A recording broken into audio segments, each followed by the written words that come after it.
Hello, my name is Joseph Pirayou. I want to welcome you to today's program. In the beginning, Ashur. Uh, when we did the flyer, the title for this program was Project Ashurbanipal, and I will be talking about this a little bit later. And actually, uh, there were some changes that I thought I should make because of what happened last night in the United States of America. And there was a president chosen for the second time, Donald J. Trump, and congratulations to Americans for this new president again. So he was president number 45, now he's president number 47.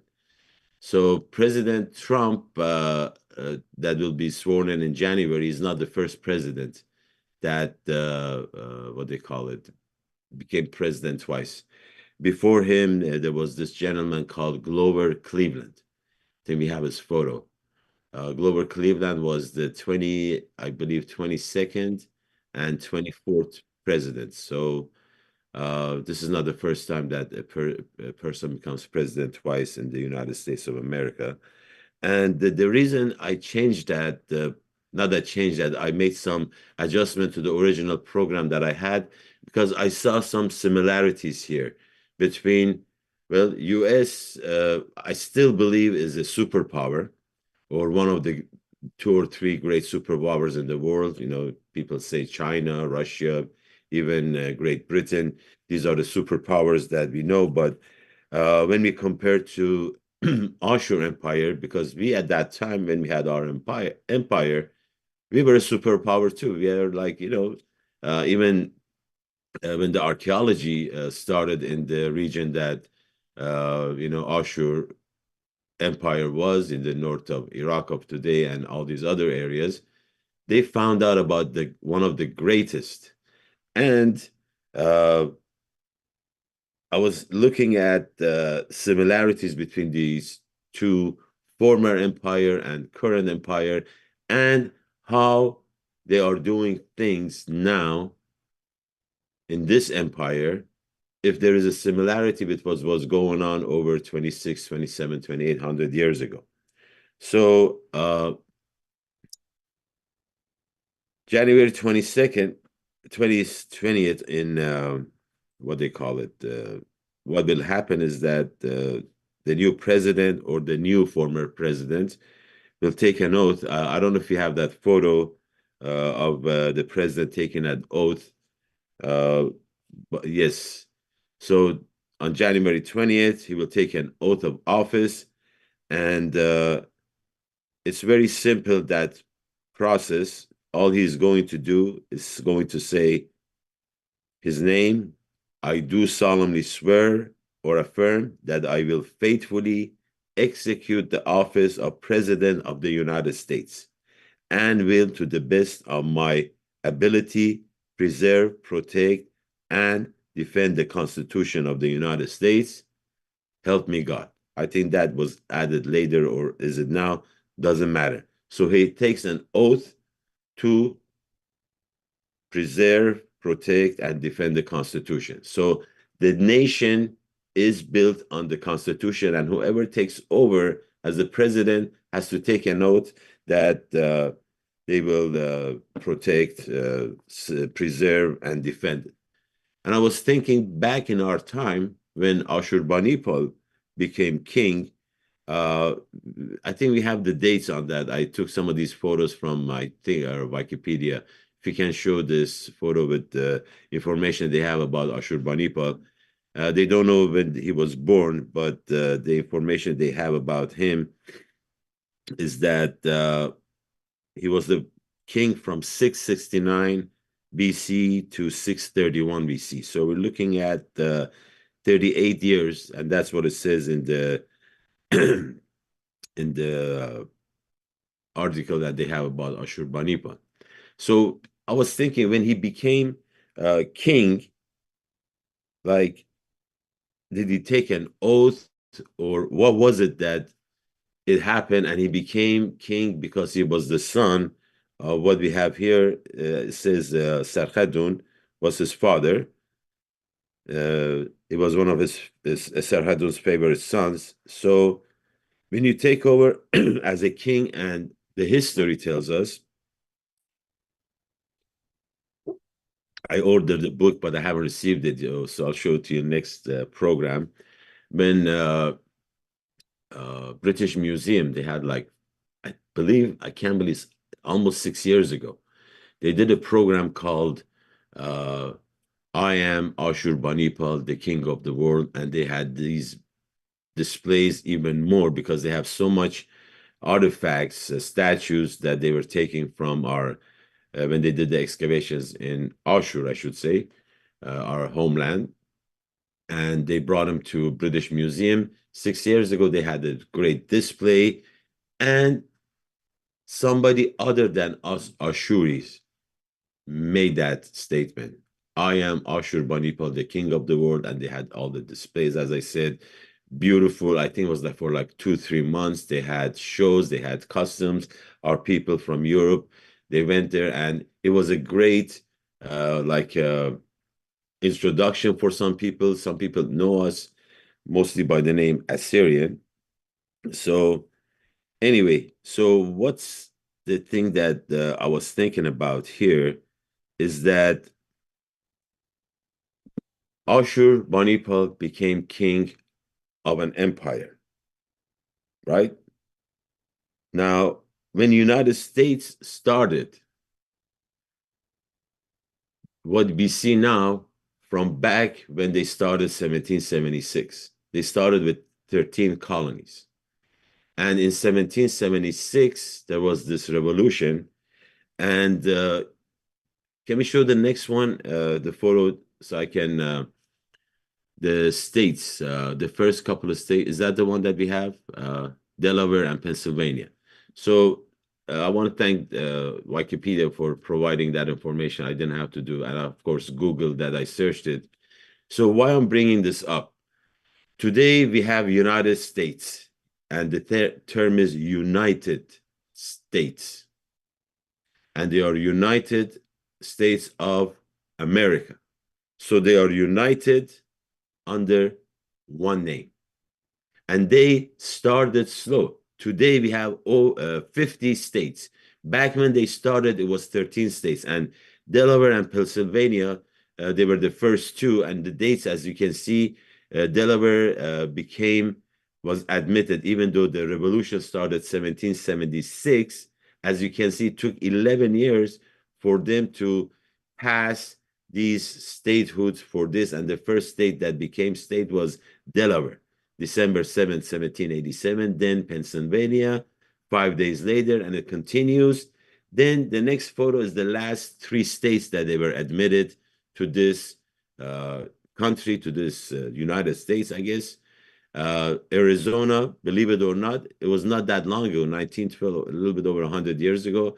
Alaska and Hawaii, these are 1959 that they were admitted. So United States of today that we see, it's not how it started. It started slow. Some states, there were people in there, they had arguments, what we're going to do, what we're not going to do, but they had this constitution. That's this president, when they take an oath, they say, we are going to preserve, protect that, what they call it, going blank now, constitution, sorry. And every state that was admitted, they have to follow that same constitution. So we have a federal government that constitution covers. Then each state, they have their own some kind of a policies that are different.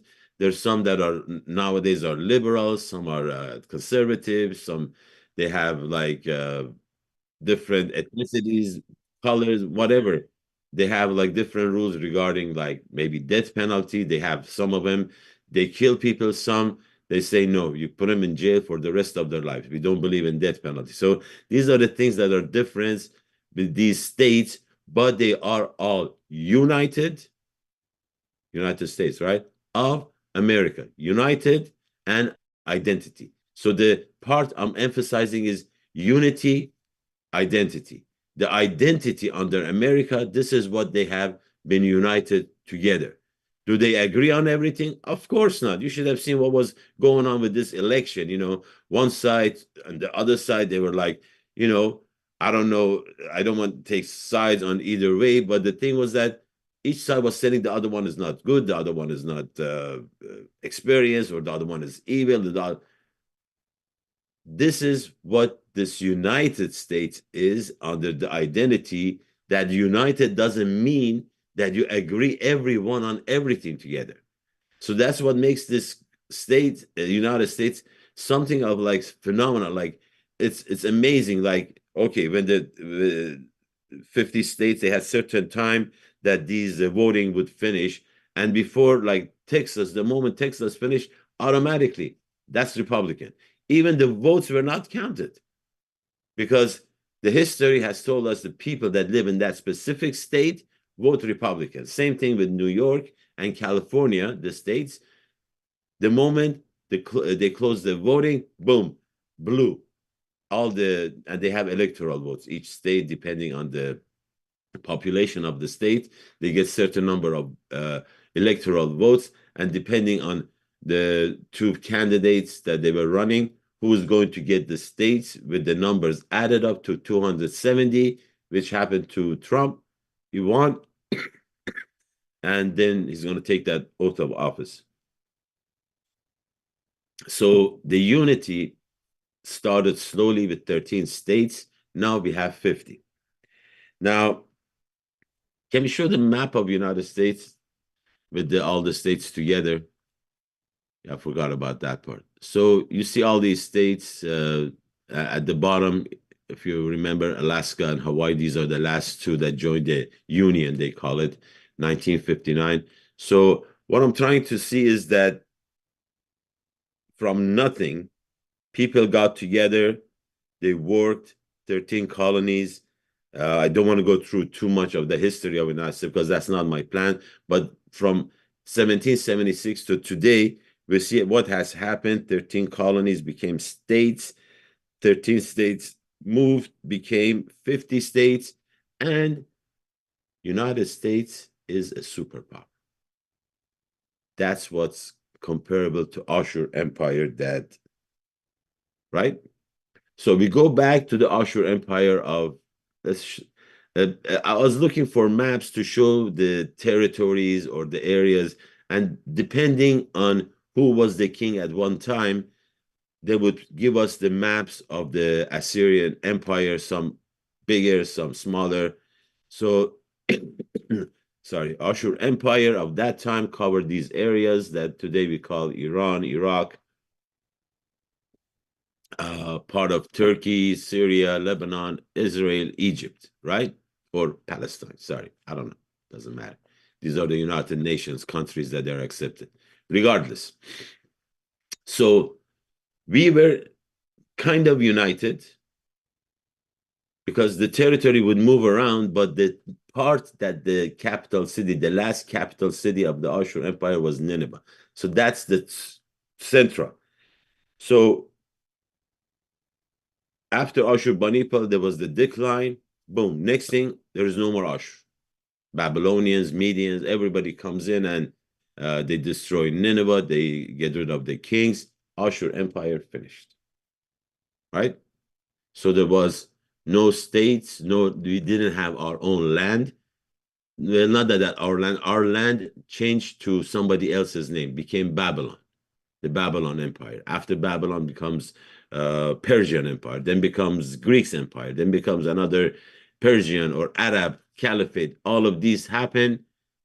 Meanwhile, somehow we have kept who we are in a way, for the first 600 years. Some people say it was Christianity that saved us.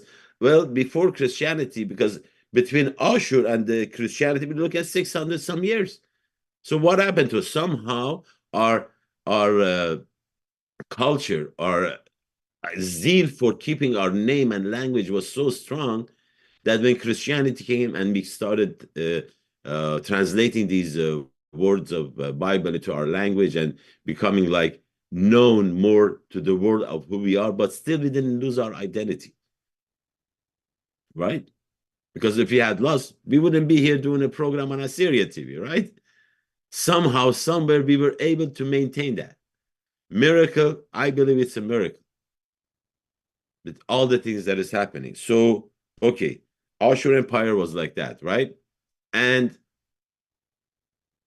it's gone over 2,800 years ago, finished. Today, let's look at this map of the world. One time, we were all in this area that we see on the photo right now, Ashur people. There was nobody else that we would go to. Plus, the traveling was not what it is today. There is no airplanes or trains for us to travel. So, majority of us were in these areas up until like 1900s, right? Slowly, some of our people they moved to different. Of course, with the persecution even earlier than that. Can we show the map of the world? So from the past 150 years, we have gone reverse compared to United States. As United States became more stronger, united, more states added up, our people, we started dispersing more outside. Once when the persecution started, I was talking to Madeline Ishaya, if you guys know her, beautiful singer, beautiful voice. I met her here a few years back. She came to A&B. We did the special with Linda George, and her Ashuri language was perfect. And I asked her, "What is your background?" Like, you know how we say from one village, and her background was from Urmi. Don't remember what was the actual village she mentioned. I'm sorry, but she said we went to Russia 150 years ago. So some of her family members, they had persecution that they said, you know, screw that, we're going to leave. Some other people stayed, like my grandparents. Then from my father's side, they moved to Russia, 1915, 1916. From my mother's side, they went to Camp Bakuba camp. Then they came back. What I'm trying to say here, now, U.S. started with nothing. Now it's superpower. We were superpower. We don't have a country, but we are. Look at this map. I'm sure maybe looking at the continent of Africa, maybe that's the place we don't have many people. In the northern Africa, definitely we have people. In Egypt, for sure, we have Ashuri people in there. But when you look at it, like we have North America, Canada, US, and Mexico, we have a lot of Ashuris. In South, in Brazil, Argentina, we have people there from 1920s. I don't know if they have kept their identity or not. Then we come into Europe, plenty. Australia, plenty. Russia. So we are spread. We were 2,600 years. We are spreading all over the place. What has kept us? How do I know that these people are all over the place? Because of the identity. You go to Facebook, says I'm Assyrian. We're transitioning that more towards Ashur, but Melbourne, Russia, people on Facebook, like they're everywhere. They identify themselves. What kind of a benefit does that get you? I don't think there is no monetary benefit by calling ourselves Ashuri or Assyrian or anything like that, right? But something inside us, on Facebook, I think I have over like 2,500 friends. 99% are Ashuri. There are some from work, some from school back in Iran, like my classmates. And majority of these people, I don't even know who they are. Maybe because of the program that they have friend requests and we know they see it. What I'm trying to say here is the identity has kept us. For some reason, we have not forgotten who we are. Because if we had, as I said, there would be no Assyria TV, there would be nothing. We would be assimilated in the country that they were born in, even take their faith, you know, United States, free country. They say it's Christian, but it's open to anybody who wants to practice whatever they want. Ashur, right? The project that I not starting, but I'm promoting because it didn't start with here with this program. It is something that has started, and with the identity being under attack. Now, before we start the project, the question is, why should we care about the identity? What's the big deal? Somebody was telling me we have so many problems in our homeland, our people in Hadra. They're, under pressure. We have in Syria, we have in Lebanon, so many things happening. And you're talking about our name, right? Now, what is under attack and why? Especially precisely by our own people that they have positions, especially in politics and religious. Somehow the identity is trying to be just, you're Christian, you're Iraqi Christian, you're Kurdi Christian. What's the big deal? You're Aramaic, you're Syriac, you're Assyrian, you're this, that. It's interesting. It's politicians that live there and religious people that clergy we have everywhere. They don't care about the identity. Or at least from what I see. I don't see everything, but based on the information. So what's going on here? Identity being under what? But what identity? Our name. Who am I? Right? Why should I care? And that would be the program, the Ashurbanipal project. So in reality, the project is Ashur, the name.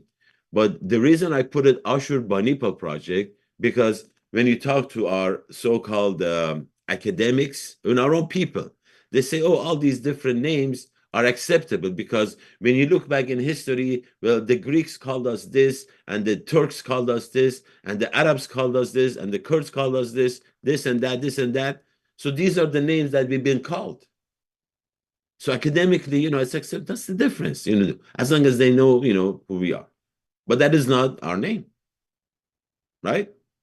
So the academics from one side, then, as I said, some religious people from the other side attacking that name. Because with the name, what are we identifying as? Ashurbanipal, that is the name that cannot change. Because the name of Ashur nation, that's how it started. This is how our ancestors called themselves, Ashuri. Would ask him, what is the name of your empire? Ashur. Not Atur, not Assyria.